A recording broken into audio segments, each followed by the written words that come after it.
ವ್ಯೂಹದಲ್ಲಿ ಸಿಲುಕಿರುವಂತಹ ಸಿದ್ದರಾಮಯ್ಯ ಅವರ ಮುಂದಿನ ನಡೆ ಏನು ಅನ್ನುವಂತಹ ಕುತೂಹಲ ಒಂದ್ ಕಡೆಗಿದೆ. ಇನ್ನೊಂದು ಕಡೆಗೆ ಲೋಕಾಯುಕ್ತದಿಂದ ಇವತ್ತಿನಿಂದ ತನಿಖೆ ಮತ್ತಷ್ಟು ಚುರುಕುಗೊಳ್ತಾ ಇದೆ. ಪ್ರಕರಣ ಸಂಬಂಧ ದಾಖಲಾತಿಗಳನ್ನ ಸಂಗ್ರಹ ಮಾಡೋ ಕೆಲಸವನ್ನ ತನಿಖಾಧಿಕಾರಿಗಳು ಇಲ್ಲಿ ತನಿಖ ಮಾಡ್ಕೊಂಡು ಬಂದಿದ್ದಾರೆ. ಇತ್ತ ಇಂದಿನಿಂದ ಇಡಿಯ ಅಸಲಿ ಆಟ ಶುರುವಾಗುತ್ತೆ. ಇಡಿಯ ನಿಗೂಢ ಹೆಜ್ಜೆ ಯಾವುದು ಅನ್ನೋದೇ ಇನ್ನೂ ಅರಿವಿಗೆ ಬರ್ತಾ ಇಲ್ಲ. ಇದು ಸಿದ್ದರಾಮಯ್ಯ ಅವರನ್ನ ಚಿಂತಾಕ್ರಾಂತರನ್ನಾಗಿಸಿದೆ. ಇಡಿ ಎದುರು ವಿಚಾರಣೆಗೆ ಸ್ನೇಹಮಯಿ ಕೃಷ್ಣ ಅವರು ಕೂಡ ಹಾಜರಾಗ್ಲಿಕ್ಕಿದ್ದಾರೆ. ಬೆಳಗ್ಗೆ 11 ಗಂಟೆಗೆ ಬೆಂಗಳೂರು ಇಡಿ ಕಚೇರಿಗೆ ದೂರುದಾರ ಸ್ನೇಹಮಯಿ ಕೃಷ್ಣ ಅವರು ಬರ್ತಾರೆ. ದೂರುದಾರ ಕೃಷ್ಣ ಹೇಳಿಕೆ ದಾಖಲಾದ ಬಳಿಕ ಇಡಿಯ ನಡೆ ಹೇಗಿರುತ್ತೆ ಅನ್ನೋ ಕುತೂಹಲ ಇದ್ದೇ ಇದೆ. ನ್ಯಾಯಸಮ್ಮತ ಲಾಭದಾಯಕವಲ್ಲದಾದಂತಹ ಆಸ್ತಿಗಳನ್ನ ಸಂಪಾದನೆ ಮಾಡಿದಂತಹ ಆರೋಪ ಇಡಿ ಕೇಸನ್ನು ದಾಖಲಿಸಿಕೊಂಡಿದೆ. ಬೇನಾಮಿ ಆಸ್ತಿ ಕಾಯ್ದೆ ಇರಬಹುದು ಅಥವಾ ನಾನಾಗ್ಲೇ ಹೇಳ್ತಾ ಇದ್ದೆ ಲಾಭದಾಯಕ ಅದು ನ್ಯಾಯಸಮ್ಮತವಲ್ಲದ ಲಾಭದಾಯಕ ಅಂಶಗಳನ್ನ ಅವರು ಒಳಗೊಂಡಿದ್ದಾರೆ, ಅದನ್ನ ಅನುಭವಿಸ್ತಾ ಇದ್ದಾರೆ ಅನ್ನೋದು ಅವ್ರ ಮೇಲಿರುವಂತಹ ಆರೋಪ. ಸೊ ಈ ತನಿಖೆ ಹೇಗೆ ಸಾಗುತ್ತೆ? ಮತ್ತೆ ಇಡಿ ಇಕ್ಕಳದಲ್ಲಿ ಒಮ್ಮೆ ಸಿಕ್ಕಾಕೊಂಡ್ರೆ ಎಂತೆಂಥ ಘಟಾನುಘಟಿ ರಾಜಕಾರಣಿಗಳು ಕೂಡ ಮೆತ್ತಗಾಗ್ಬಿಡ್ತಾರೆ. ಕ್ಲಾಸಿಕ್ ಎಕ್ಸಾಂಪಲ್ಗಳು ನಮ್ಮ ಮುಂದೆ ಇದೆ. ಅರವಿಂದ್ ಕೇಜ್ರಿವಾಲನ್ ಗಮನಿಸಿದ್ವಿ ನಾವು, ಹೇಗೆ ಒದ್ದಾಡಿದ್ರು, ಜೈಲಿಗೆ ಹೋಗ್ಬೇಕಾದ ಪರಿಸ್ಥಿತಿ ಬಂತು, ಎಷ್ಟು ದಿನದ ನಂತರ ಅವ್ರಿಗೆ ಷರತ್ತುಬದ್ಧ ಜಾಮೀನು ಸಿಕ್ತು, ನಂತರ ಅವರ ಹುದ್ದೆಯನ್ನೇ ಪದತ್ಯಾಗ ಮಾಡಬೇಕಾಯ್ತು. ಡೀಟೇಲ್ಸ್ ಕೊಡ್ತಾರೆ ಕೆಪಿ ನಾಗರಾಜ್ ಹಾಗೂ ಮುರಳಿ, ನಮ್ಮ ಇಬ್ಬರು ಪ್ರತಿನಿಧಿಗಳು ಕೂಡ ಸಂಪರ್ಕದಲ್ಲಿ ಜಾಯಿನ್ ಆಗ್ತಾ ಇದ್ದಾರೆ.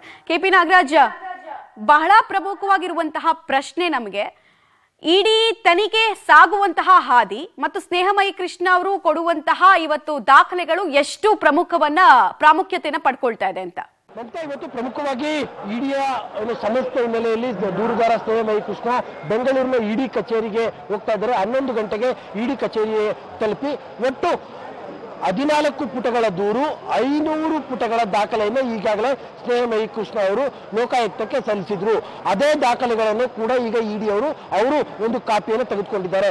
ಅದರ ಜೊತೆಗೆ ಕೆಲವೊಂದಿಷ್ಟು ಮಹತ್ವಪೂರ್ಣವಾದಂತಹ ದಾಖಲೆಗಳನ್ನ ಇವತ್ತು ಕೂಡ ಸ್ನೇಹಮಯಿ ಕೃಷ್ಣ ಅವರು ಇಡಿಗೆ ತಲುಪಿಸ್ತಾ ಇದ್ದಾರೆ. ಅವರು ನಿನ್ನೆ ಸ್ಪಷ್ಟವಾಗಿ ಹೇಳ್ತಾ ಇದ್ರು, ಇದು ಕೇವಲ ಸಿದ್ದರಾಮಯ್ಯನವರ ಕೇಸ್ ಮಾತ್ರ ಅಲ್ಲ, ಸಿದ್ದರಾಮಯ್ಯನವರ ಜೊತೆಗೆ ಹಲವು ಪಕ್ಷಗಳ ಜನಪ್ರತಿನಿಧಿಗಳು, ಹಲವು ಅಧಿಕಾರಿಗಳು ಈ ಒಂದು ಹಗರಣದಲ್ಲಿ ಭಾಗಿಯಾಗಿದ್ದಾರೆ.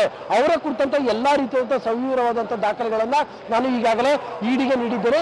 ಇಡಿ ಕೆಲವೊಂದಿಷ್ಟು ಕ್ಲಾರಿಫಿಕೇಶನ್ ಅನ್ನು ಕೂಡ ಇವತ್ತಿನ ಮೊದಲ ಸಮಸ್ಯೆಯಲ್ಲಿ ನನಗೆ ಕೇಳ್ತಾ ಇದೆ. ಅವ್ರು ಏನು ಕ್ಲಾರಿಫಿಕೇಶನ್ ಕೇಳ್ತಾರೋ ಎಲ್ಲಾ ಕ್ಲಾರಿಫಿಕೇಶನ್ಗಳನ್ನ ನಾನು ಕೊಡ್ತೇನೆ. ತದನಂತರದಲ್ಲಿ ಇನ್ನೊಂದಿಷ್ಟು ದಾಖಲೆಗಳನ್ನು ಕೂಡ ಅವರಿಗೆ ಅಗತ್ಯ ಇದ್ರೆ ಅದನ್ನು ಕೂಡ ನೀಡುವಂತ ಕೆಲಸವನ್ನ ಮಾಡ್ತೇನೆ ಅನ್ನುವಂಥದ್ದನ್ನ ಸ್ಪಷ್ಟಪಡಿಸಿದ್ದಾರೆ. ಅಲ್ಲಿಗೆ ಇವತ್ತಿನ ಮೊದಲ ವಿಚಾರಣೆ ಏನಿದೆ, ಇಡಿಯ ಮುಂದೆ ಸ್ನೇಹಮಯಿ ಕೃಷ್ಣ ಅವರು ಮೊದಲ ವಿಚಾರಣೆಗೆ ಏನು ಹಾಜರಾಗ್ತಾ ಇದ್ದಾರೆ, ಇದು ಬಹಳ ಮುಖ್ಯವಾದಂತಹ ಪಾತ್ರವನ್ನು ವಹಿಸ್ತದೆ. ಯಾಕಂದ್ರೆ ಇನ್ನೊಂದಿಷ್ಟು ಬೇರೆ ಬೇರೆ ದಾಖಲಾತಿಗಳು ಯಾವುದು ಮತ್ತೊಂದು ಎಲ್ಲದೂ ಕೂಡ ಕ್ಲಾರಿಫಿಕೇಶನ್ ಇವತ್ತು ಸಿಗುವಂತಹ ಕಾರಣಕ್ಕೋಸ್ಕರವಾಗಿ ಕೇವಲ ಸಿದ್ದರಾಮಯ್ಯನವರು ಮಾತ್ರ ಅಲ್ಲ, ಉಳಿದಂತಹ ಈ 2015ರಿಂದ ಮೊನ್ನೆಯ ತನಕನೂ ಕೂಡ 50-50 ವಿಚಾರದಲ್ಲಿ ಯಾರ್ಯಾರು ಸೈಟ್ಗಳನ್ನ ಪಡೆದುಕೊಂಡಿದ್ದಾರೆ, ಯಾರ್ಯಾರು ಕೊಡಿಸಿದ್ದಾರೆ, ಅವರು ಎಲ್ಲರಿಗೂ ಕೂಡ ಸಂಕಷ್ಟ ಅಂತೂ ಕಟ್ಟಿಟ್ಟ ಬುತ್ತಿ. ಮಮತಾ, ಮುರಳಿ, ಈಗ ಸಾಮಾನ್ಯವಾಗಿ FIR ಆದಾಗ ಆರೋಪಿಗಳಿಗೆ ತಮ್ಮ ಮೇಲಿರುವಂತಹ ಸೆಕ್ಷನ್ಸ್ ಯಾವುದು ಅಂತ ಗೊತ್ತಾಗತ್ತೆ, ಲೀಗಲ್ ರೆಮಿಡಿ ಏನ್ ಫೈಂಡ್ ಔಟ್ ಮಾಡಬೇಕು ಅನ್ನೋದು ಗೊತ್ತಾಗತ್ತೆ. ಆದ್ರೆ ಇಡಿ ತನಿಖೆ ಸಂದರ್ಭದಲ್ಲಿ ECIR ನಲ್ಲಿ ಏನೇನು ದಾಖಲಾಗಿದೆ, ಏನ್ ಸೆಕ್ಷನ್ಸ್ ನಲ್ಲಿ ದಾಖಲಾಗಿದೆ ಅನ್ನೋದು ಗೌಪ್ಯವಾಗೇ ಇರುತ್ತೆ. ಇದು ಎಷ್ಟರ ಮಟ್ಟಿಗೆ ಕಾನೂನಿನ ವಿಚಾರದಲ್ಲಿ ಚಾಲೆಂಜಿಂಗ್ ಆಗುತ್ತೆ ಅಕ್ಯೂಸ್ಡ್ ಗಳಿಗೆ? ಇಡಿ ತನಿಖೆ ಸಾಗುವಂತಹ ಹಾದಿ ಹೇಗಿರುತ್ತೆ? ಖಂಡಿತವಾಗಿಯೂ ಮಮತಾ, ಯಾಕೆಂದ್ರೆ ಪ್ರಮುಖವಾಗಿ ಒಂದು ಯಾವ್ದಾದ್ರು ಪೊಲೀಸ್ ಠಾಣೆಯಲ್ಲಿ ಅಥವಾ ಒಂದು ಲೋಕಾಯುಕ್ತ ಸಂಸ್ಥೆಯಲ್ಲಿ ಅಥವಾ CBI ನಲ್ಲಿ ಎಲ್ಲಾದ್ರೂ ಒಂದು FIR ಅನ್ನ ದಾಖಲೆ ಮಾಡಿದ್ರೆ ಅಲ್ಲಿ ಆ FIR ಏನಿರುತ್ತೆ ಅದು ಪಬ್ಲಿಕ್ ಡೊಮೈನ್ಗೆ ಇರುತ್ತೆ. ಜೊತೆಗೆ ಅದು ಸುಪ್ರೀಂ ಕೋರ್ಟ್ ನ ಆದೇಶ ಕೂಡ ಇರುವಂತದ್ದು, ಆರೋಪಿಗಳಿಗೆ ಅದು ಈಸಿಯಾಗಿ ಸಿಕ್ಕುವಂತದ್ದು. ಅಂದ್ರೆ 24 ಗಂಟೆ ಒಳಗಾಗಿ FIR ಪ್ರತಿ ಸಿಕ್ಕುತ್ತೆ, ಅದನ್ನ ಇಟ್ಕೊಂಡು ಕೋರ್ಟ್ ಗಳಲ್ಲಿ ಚಾಲೆಂಜ್ ಅನ್ನು ಕೂಡ ಮಾಡಬಹುದು. ಯಾಕಂದ್ರೆ FIR ಅನ್ನ ರದ್ದು ಮಾಡಬೇಕು, ಜೊತೆಗೆ ಇದರಿಂದ ಮಧ್ಯಂತರ ಜಾಮೀನನ್ನ ಕೊಡಬೇಕು, ಈ ರೀತಿಯ ಸಾಧ್ಯತೆಗಳನ್ನ ತೀರಾ ಒಂದು ಬೇರೆ ಕಾರ್ಡ್ ಅನ್ನ ಪ್ಲೇ ಮಾಡ್ಕೊಳ್ಳುವಂಥದ್ದು, ಮಧ್ಯಂತರ ರಕ್ಷಣೆಯನ್ನ ಪಡ್ಕೊಳ್ಳುವಂತ ಪ್ರಯತ್ನಗಳನ್ನ ಮಾಡ್ತಾರೆ. ಆದ್ರೆ ಇಡಿ ವಿಚಾರದಲ್ಲಿ ಆ ರೀತಿ ಇಲ್ಲ. ಯಾಕಂದ್ರೆ ನಾವು ಏನು ಇಲ್ಲಿ FIR ಅಂತ ಹೇಳ್ತೀವಿ ಅದೇ ರೀತಿಯಲ್ಲಿ ECIR ಅಂತ ಹೇಳಿ ಇಡಿ ಅಧಿಕಾರಿಗಳು ಮಾಡಿರ್ತಾರೆ. ಅದು ಪ್ರಾಥಮಿಕ ತನಿಖೆಯನ್ನ ಆಧರಿಸಿ ಮಾಡ್ಕೊಳ್ಳುವಂತ ಒಂದು FIR ಅದು. ಅಂದ್ರೆ ಇದು ಯಾವುದೇ ರೀತಿಯ ಪಬ್ಲಿಕ್ ಡೊಮೈನ್ಗೆ ಬರೋಲ್ಲ, ಅದು ಪಬ್ಲಿಕ್ ಆಗಿ ಕೂಡ ಸಿಕ್ಕೋದಿಲ್ಲ, ಜೊತೆಗೆ ಕೋರ್ಟ್ಗೆ ಕೂಡ ಅವರು ಇಡಿ ಅಧಿಕಾರಿಗಳು ಅದನ್ನ ಸಬ್ಮಿಷನ್ ಅನ್ನು ಕೂಡ ಮಾಡೋದಿಲ್ಲ. ಯಾವಾಗ ಈ ಆರೋಪಿಗಳು ಯಾವ್ಯಾವ ಸೆಕ್ಷನ್ ಅಲ್ಲಿ ಅವರನ್ನ ಆರೋಪಿಗಳನ್ನ ಮಾಡಿದ್ದಾರೆ, ಜೊತೆಗೆ ಅದರಲ್ಲೂ ಕೂಡ ಪ್ರಮುಖವಾಗಿ PML ಸೆಕ್ಷನ್ ಅಂದ್ರೆ ಮನಿ ಲಾಂಡ್ರಿಂಗ್ ಆಕ್ಟ್ ನ ಅಡಿಯಲ್ಲಿ ಅವರನ್ನ ಆರೋಪಿಯನ್ನಾಗಿ ಮಾಡಿರ್ತಾರೆ, ಅದನ್ನ ಇಟ್ಕೊಂಡು ಹೈಕೋರ್ಟ್ಗಾಗಿ ಅಥವಾ ಲೋಯರ್ ಕೋರ್ಟ್ಗಾಗಿ ಒಂದು ಮಧ್ಯಂತರ ರಕ್ಷಣೆಯನ್ನ ಪಡ್ಕೊಳ್ಳಿಕ್ಕೆ ಸಾಧ್ಯ ಇಲ್ಲ. ಈಗ ಏನಂದ್ರೆ ಅವ್ರಿಗೆ ಮಧ್ಯಂತರ ರಕ್ಷಣೆ ಪಡ್ಕೊಳ್ಬೇಕು ಅಥವಾ ಹೈಕೋರ್ಟ್ ನಲ್ಲಿ ECIR ಅನ್ನ ಚಾಲೆಂಜ್ ಮಾಡಬೇಕು ಅಂದ್ರೆ ಒಂದು ರೇಡ್ ಆಗಬೇಕು, ಆರೋಪಿಗಳ ಮನೆ ಮೇಲೆ ರೇಡ್ ಆಗಬೇಕು, ಇಲ್ಲ ಅವ್ರಿಗೆ ಒಂದು ಸೆಕ್ಷನ್ 50 ಅಡಿಯಲ್ಲಿ ನೋಟಿಸ್ ಅನ್ನ ಕೊಡ್ಬೇಕಾಗತ್ತೆ. ಈ ಎರಡರನ್ನ ಇಟ್ಕೊಂಡು ಮಾತ್ರ ಕೋರ್ಟ್ ನಲ್ಲಿ ಒಂದು ಅವಕಾಶ ಇರುವಂತದ್ದು, ಅಂದ್ರೆ ಮಧ್ಯಂತರ ರಕ್ಷಣೆ ಪಡ್ಕೊಳ್ಳೋಕೆ ಅವಕಾಶ ಇರುವಂತದ್ದು. ಯಾವಾಗ ಇಡಿ ಅಧಿಕಾರಿಗಳು ರೇಡ್ ಅನ್ನ ಮಾಡ್ತಾರೆ ಅಥವಾ ನೋಟಿಸ್ ಅನ್ನ ಕೊಡ್ತಾರೆ, ಸಮನ್ಸ್ ಅನ್ನ ಕೊಡ್ತಾರೆ, ಅದನ್ನ ಇಟ್ಕೊಂಡು ಮಾತ್ರ ಹೋಗ್ಲಿಕ್ಕೆ ಸಾಧ್ಯ ಇರುವಂತದ್ದು. ಈಗ ಸಿದ್ದರಾಮಯ್ಯ ಅವರು ನಿರೀಕ್ಷೆ ಮಾಡ್ತಾ ಇರುವಂತದ್ದು ಅದೇನೆ, ಇಡಿ ಅಧಿಕಾರಿಗಳು ಯಾವಾಗ ನೋಟಿಸ್ ಅನ್ನ ಕೊಡ್ತಾರೆ, ಸಮನ್ಸ್ ಅನ್ನ ಕೊಡ್ತಾರೆ ಅಥವಾ ಇಡಿ ಅಧಿಕಾರಿಗಳು ಮನೆಯ ಮೇಲೆ ರೇಡ್ ಅನ್ನ ಮಾಡ್ತಾರೆ ಅನ್ನೋದನ್ನ ಕಾಯ್ತಾ ಇದ್ದಾರೆ. ಯಾಕಂದ್ರೆ ECIR ಮೇಲೆ ಯಾವುದೇ ರೀತಿಯ ಪ್ರಕ್ರಿಯೆಗಳನ್ನ ಮಾಡ್ಲಿಕ್ಕೆ ಸಾಧ್ಯ ಇಲ್ಲ. ಸದ್ಯಕ್ಕೆ ಇರೋದು ಎರಡೇ ಆಪ್ಷನ್, ಒಂದು ಸಮನ್ಸ್ ಅಥವಾ ರೇಡ್, ಇವೆರಡನ್ನ ನಿರೀಕ್ಷೆಯನ್ನ ಮಾಡಲಾಗ್ತದೆ. ಆದ್ರೆ ಪ್ರಮುಖವಾಗಿ ಸ್ನೇಹಮಯಿ ಕೃಷ್ಣನ್ ಇದ್ದಾರೆ, ಅವರು ಈ ಪ್ರಕರಣದ ಪ್ರಮುಖ ದೂರುದಾರರಾಗಿರುವಂತದ್ದು. ಯಾಕಂದ್ರೆ ಲೋಯರ್ ಕೋರ್ಟ್ ಜನಪ್ರತಿನಿಧಿಗಳ ನ್ಯಾಯಾಲಯ ಕೂಡ ಅವರ ದೂರಿನ PCR ಮೇಲೆ ಒಂದು ಲೋಕಾಯುಕ್ತಕ್ಕೆ FIR ಅನ್ನ ರೆಫರ್ ಅನ್ನ ಮಾಡಿತ್ತು. ಅದೇ ರೀತಿಯಲ್ಲಿ ಇಡಿ ಅಧಿಕಾರಿಗಳಿಗೂ ಅವರು ಒಂದು ದೂರನ್ನ ಕೊಟ್ಟಿದ್ರು. ಆ ದೂರನ್ನ ಕೊಟ್ಟ ನಂತರ ಅವರ ಬಳಿಯಲ್ಲಿ ಒಂದಷ್ಟು ಹೇಳಿಕೆಗಳನ್ನ ಪಡ್ಕೊಳ್ಬೇಕಾಗಿರುವಂತದ್ದು. ಯಾಕಂದ್ರೆ ಸೋಮವಾರವೇ ಇಡಿಯವರು ECIR ಅನ್ನ ದಾಖಲನ್ನ ಮಾಡ್ಕೊಂಡಿದ್ದಾರೆ. ಆದ್ರೆ ಇಲ್ಲಿಯವರೆಗೆ ಯಾವುದೇ ರೀತಿಯ ಪ್ರಕ್ರಿಯೆಗಳು ನಡೀತಾ ಇಲ್ಲ, ಯಾಕೆ ಅನ್ನೋ ಪ್ರಶ್ನೆಗಳು ಕೂಡ ಮೂಡ್ತಾ ಇತ್ತು. ಯಾಕಂದ್ರೆ ECIR ಅನ್ನ ದಾಖಲು ಮಾಡಿದ ತಕ್ಷಣವೇ ಏಕಾಏಕಿ ದಾಳಿಯನ್ನ ಮಾಡಿದ್ರೆ ಅದು ಪೂರ್ವಗ್ರಹ ಪೀಡಿತರು, ಇಡಿಯವರ ಮೇಲೆ ಸಾಕಷ್ಟು ಆರೋಪಗಳು ಈ ರೀತಿ ಇದಾವೆ, ಅಂದ್ರೆ ರಾಜಕೀಯ ಪ್ರೇರಿತವಾಗಿ ದಾಳಿಯನ್ನ ನಡೆಸ್ತಾರೆ ಅನ್ನೋ ಆರೋಪಗಳಿದಾವೆ. ಅದು ಆ ಹಿನ್ನೆಲೆಯಲ್ಲಿ ಸಾಕಷ್ಟು ಎಚ್ಚರಿಕೆಯನ್ನ ನಡೆಸ್ತಾ ಇರುವಂತದ್ದು. ಸ್ನೇಹಮಯಿ ಕೃಷ್ಣ ಹೇಳಿಕೆ ಇವತ್ತು ದಾಖಲಾಗುತ್ತೆ, ದಾಖಲಾದ ನಂತರ ಇಡಿಯವರ ಅಸಲಿಯಾಟ ಪ್ರಾರಂಭ ಆಗುವಂಥದ್ದು. ಬಹುತೇಕ ರೇಡ್ ಆಗುವಂತ ಸಾಧ್ಯತೆಗಳೇ ಅತಿ ಹೆಚ್ಚಾಗಿರುವಂತದ್ದು ಮಮತಾ. ಯಾಕಂದ್ರೆ ಇಂಥ ಪ್ರಕರಣಗಳಲ್ಲಿ PML ಸೆಕ್ಷನ್ 3 ಅಡಿಯಲ್ಲಿ ಇದು ECIR ಅನ್ನ ದಾಖಲು ಮಾಡ್ಕೊಂಡಿರುವಂತದ್ದು.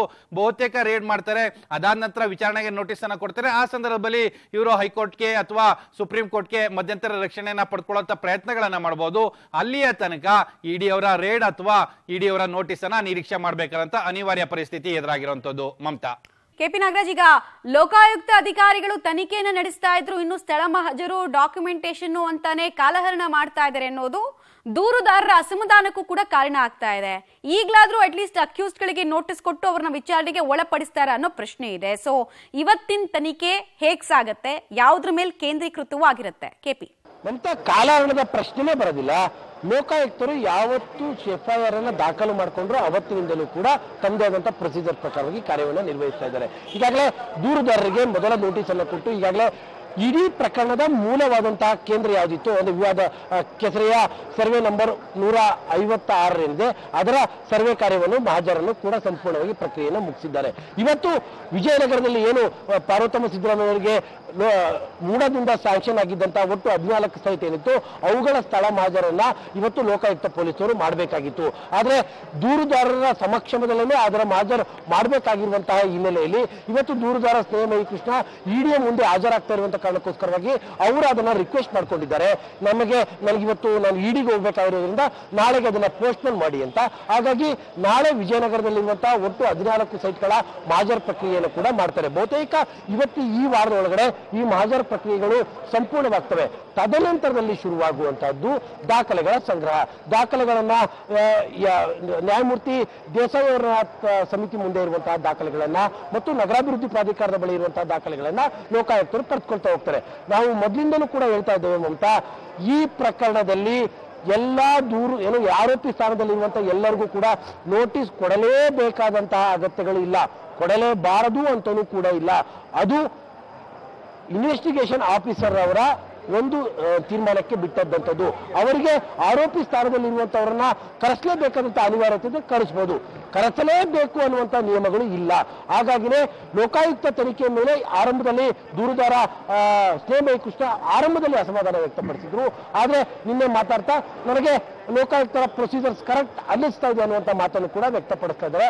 ಅಲ್ಲಿಗೆ ಈ ವಾರ ಮಹಾಜರ್ ಪ್ರಕ್ರಿಯೆ ಮುಗಿದ ನಂತರದಲ್ಲಿ ಬಹುತೇಕ ಮುಂದಿನ ವಾರದಲ್ಲಿ ಆರೋಪಿ ಸ್ಥಾನದಲ್ಲಿರುವಂತವ್ರಿಗೂ ನೋಟಿಸ್ ಕೊಟ್ಟರು ಆಶ್ಚರ್ಯ ಬೇಡ ಮಮತಾ. ಆಲ್ ರೈಟ್, ಧನ್ಯವಾದ KP ನಾಗರಾಜ್ ಹಾಗೂ ಮುರಳಿ ತಮ್ಮೆಲ್ಲ ಮಾಹಿತಿಗಾಗಿ. ಸದ್ಯಕ್ಕೆ ಲೋಕಾಯುಕ್ತ ತನಿಖೆ ಸಾಗ್ತಾ ಇರುವಂತಹ ಹಾದಿ ಹಾಗೆ ಇಡಿಯ ತನಿಖೆಯ ಹಾದಿ ಎರಡನ್ನ ಕೂಡ ನಿಮ್ಮ ಮುಂದೆ ನಾವು ಇಡ್ತಾ ಇದ್ವಿ.